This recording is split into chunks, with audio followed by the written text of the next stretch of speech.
ان کو کوئی اپنی پہچان ہو کہ ہم کیا ہیں، ہم کون ہیں، پھر انہیں اردو کا احساس ہوگا. صحیح. یہ بنیادی کمزوری ہے کہ ان کے اندر خود ہی مر گئی ہے، اپنی قومی پہچان مر گئی ہے. ہم نہیں ہیں آشنا اپنی پہچان، اپنی شخصیت سے آشنا نہیں. اردو تو اس زمرے میں آئے گی نا کہ جب آپ کو اپنا اندازہ ہو پہلے کہ ہم کیا ہیں، میں کون ہوں. تو سب سے پہلے تو یہ چیز ان کے اندر جگانے کی ضرورت ہے. علامہ اقبال کے بقول کہ خود ہی جاگے ان کی.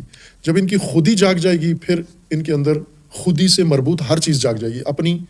اپنی قومی ہر چیز ان کے اندر بیدار ہو جائے. بیدار ہونا شروع ہو جائے گی. جب خود ہی مری ہوئی ہے تو